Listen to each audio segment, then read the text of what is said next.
Hurt me. Hard rain! Hard rain! Hard rain! I'm sick of this game of bearing the shame on a f***ing hard rain! Yo. Yeah, we haven't slept last night. I mean, Why haven't we slept last night? I did sleep. Oh, you did? Oh yeah, I slept like 4 hours. I think I got in. What did you do last night? Well, what we've been doing recently is that we're working on our album, but also we've got a show on like in a couple months, and it'll be our first solo show. And so we gotta play around 45-50 minutes, something like that, at least.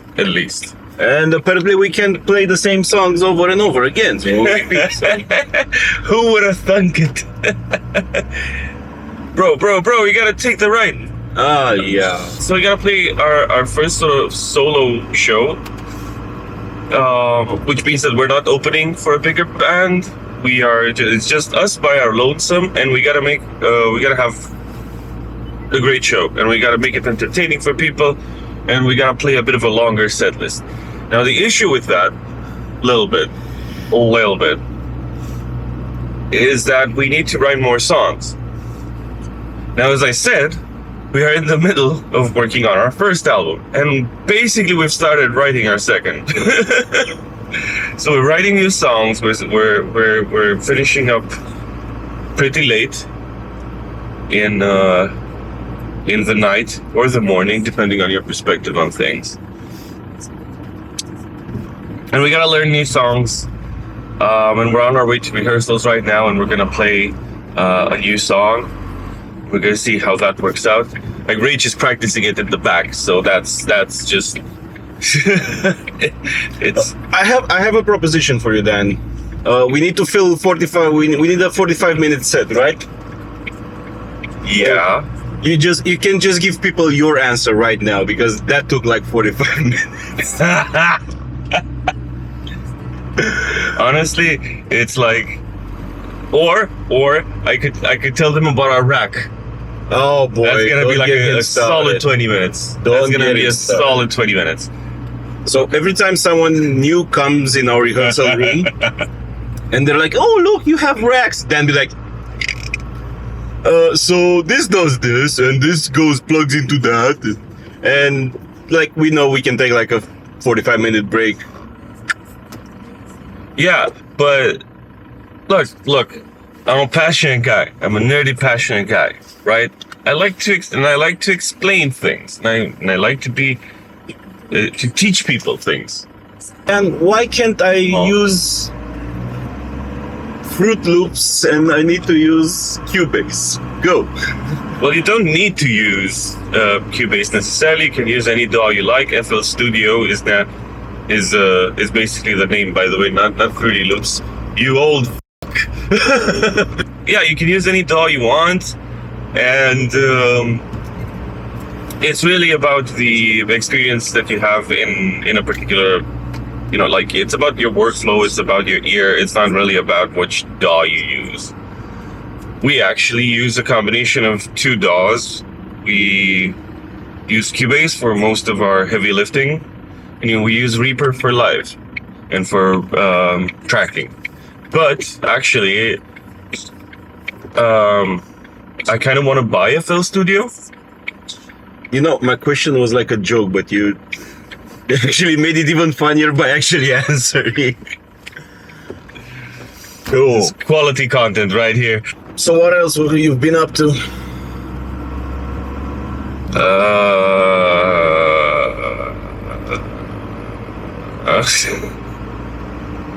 Cool. Good talk. So last week we had like a photo shoot for some merch. Oh yeah. We're gonna have a merch drop soon. Yes. I was the model, and I felt bonita. The most bonita boy. Yes. yeah, so like this week we're in Jonathan's Blackland. There's album work, new song work, website work. Our lovely manager Ona has been working very closely and intensely with Rage to set up our website, so that we can start our selling our merch line, our first ever merch line.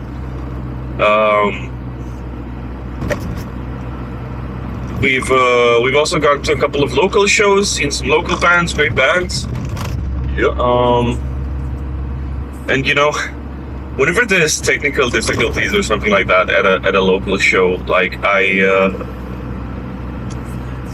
it's fascinating to me because I get to see the technical team work. What I do actually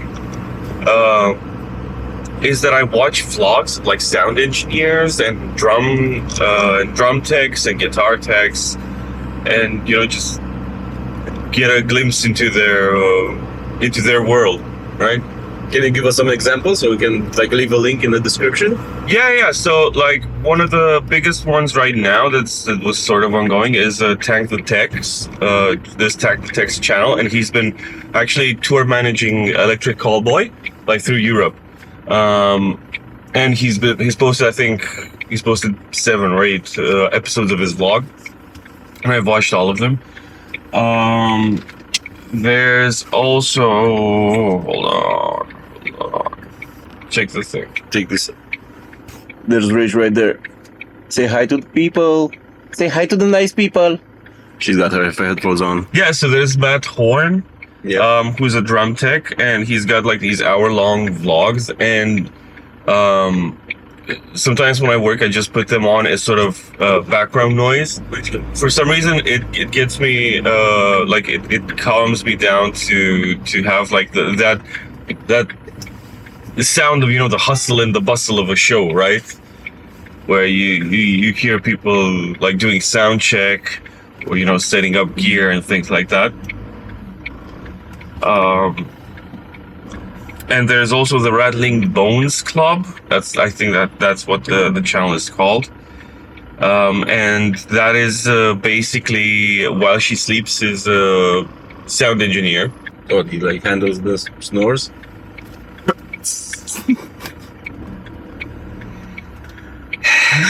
A very cool dude, and he shows you his setup, his front of house setup, but he also shows you their stage setup.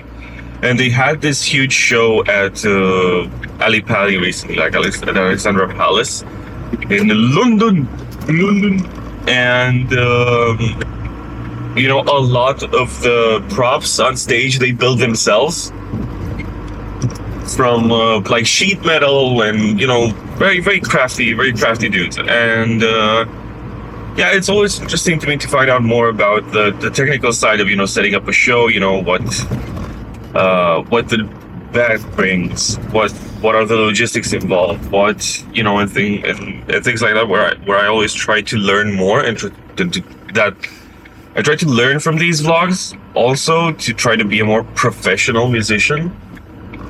Which I mean, for example, one thing that I took from Tank's vlogs is that, so he's a tour manager. So what he also handles is that he handles the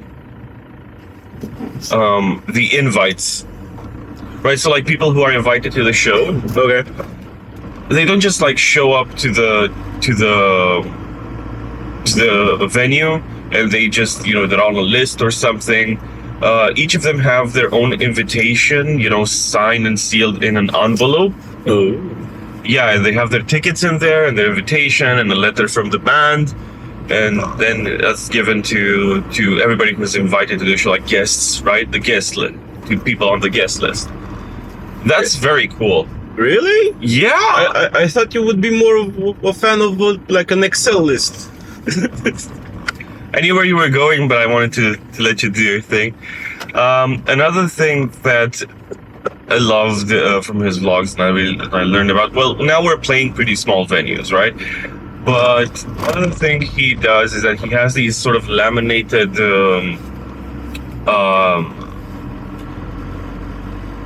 not the cards, these laminated things that he puts on walls. You know, this is the crew area. This is the Okay, so like production signs. office. Signs, yeah, it's signs, yeah. Okay.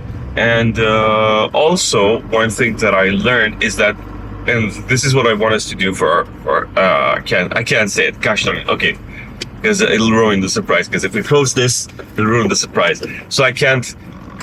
The idea is that I want to do some nice things for our crew, Okay. and I'll tell you about them off camera. It's fine. They're not gonna watch this.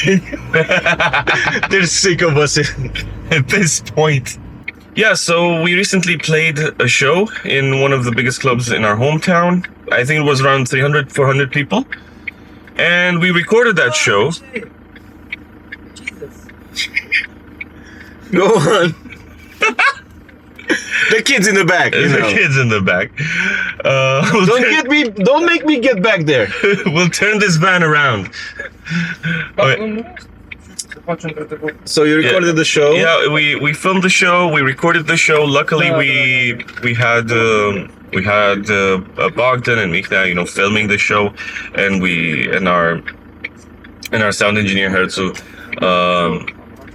recorded the show like full multi-track. So that means that we had sort of each instrument that we played sort of separately, and we could mix the show. We didn't edit it, and there was no funny business. We just, that's the way we sound. We just mix it a little bit.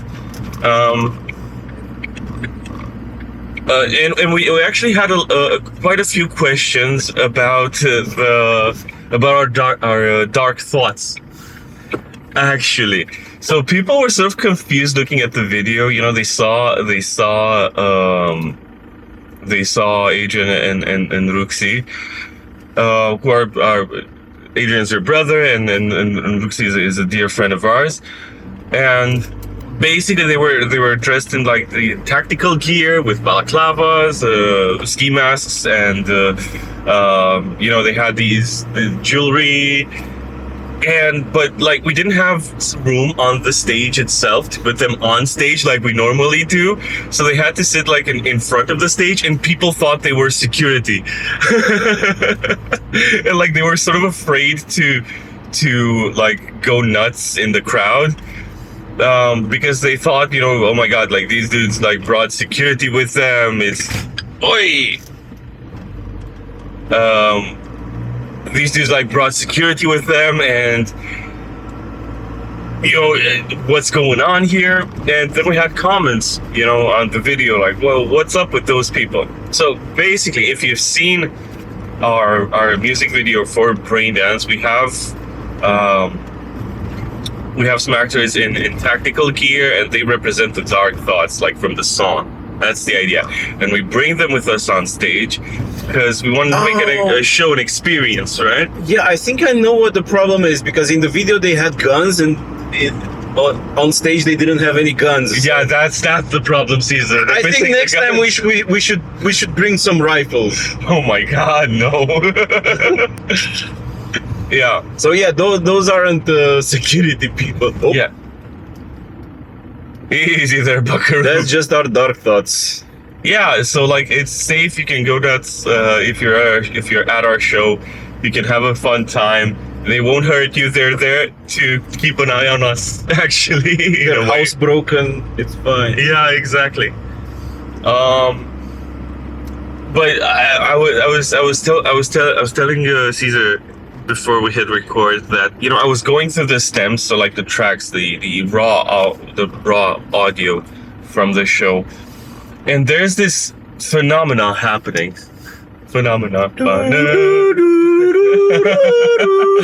Where basically where I call it Cezar's bass scratch. What? It was itchy. Or bass scratch. Where it was itchy. We're basically, so there's this lovely, like, solemn part, like this dark part, and then, like, maybe our backing tracks are going, or there's this emotional part, and there's no bass playing, there's really no instruments playing or something like that. It's just the backing tracks going, creating a vibe. And if you zone in on just the bass track, you can hear sort of, it's like, I don't know if you can hear it on camera, but it's like this weird sort of scratching noise on the strings. And I'm like, Cezar, what are you doing, man? Mute that bass, don't touch it. What are you doing? It was itchy. It was itchy. And speaking of our live show, the recordings from our live show, we would like to thank and give a shout out to Old School Nerd. Oh yeah. We got a reaction from him for Wavebreaker, for the live version, and he was just transfixed, just staring at it, and then he was like, "Oh my gosh!" He seemed to really enjoy it, and thank you, Old School. Like, thank you to all content creators. Really, I mean, they're amazing. They. And I hope no one reacts to this. No, like, content creators are amazing, and like they work hard, they produce a ton of videos, they listen to your song, they give you feedback. It's awesome, and they also help promote you, right? That's very fucking cool. We gotta talk about the funny stories from the show, right? So we arrived early. We set up our gear, the sound check was all fine and dandy. So for our live show, we also have synced video projections, right? Center lane blocked ahead. Oh. Too much information on the mids. Right, so we arrived in location, and we had the plan to play our track and also our video, our projections. And the problem was that for that you needed to, I don't know, reach around and get some cables and grab some cables and unplug some stuff and do that and during the changeover, and we were kind of screwing the other bands if we were just to plug our HDMI in our laptop. Yeah, the idea was that we needed to do a pretty complicated setup, but we were sort of, it wasn't really working at first, and our boy Cezar over here, like, you had to buy, like, went out to buy a component, came back, we set it up, it worked, right? It's soundcheck. But what happened was that during our set, like when we started, our laptop actually went on standby, and then when we restarted it, everything seemed to work except the video, and we didn't notice it at first when we started our set. So basically, like, I should have restarted the application, the application, and then it should have been fine. But I didn't do that. So, like, we played the first song, we opened with Hurt Me. There was like a frozen still from somewhere around the video. Yeah, exactly. And then, I hit pause, or was in full panic mode. Everybody was getting flashbacks from other shows where the laptop froze. Yeah, exactly. And Rach was just standing there a little bit confused what's going on. And then our sound engineer Herzu, he actually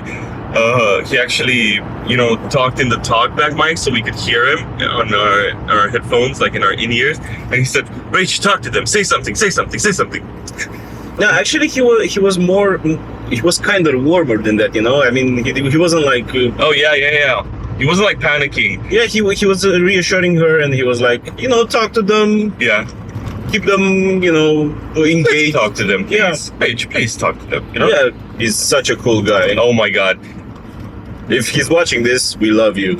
Yeah. Like, one of my favorite things is when we do sound check and we can hear him in our in-ears, and he has this calm voice. Okay, could you give me a bit of kick, please? Could you give me a bit of snare? Okay, let's hear that bass, Cezar. And he's like so calm. Let's play a song now. Yeah, let's play a song now. Okay, you can play another one if you want.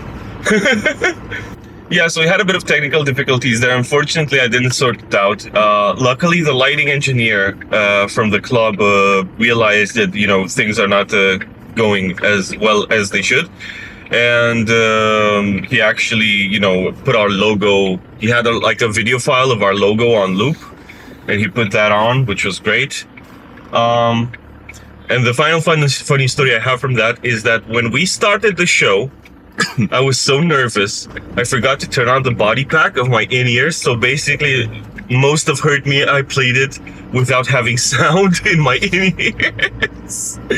But luckily, David is such a monster drummer, and he's such a consistent drummer that, you know, we have pauses and gaps in the song, and I could keep in time and not f it up too much because because he's such a machine.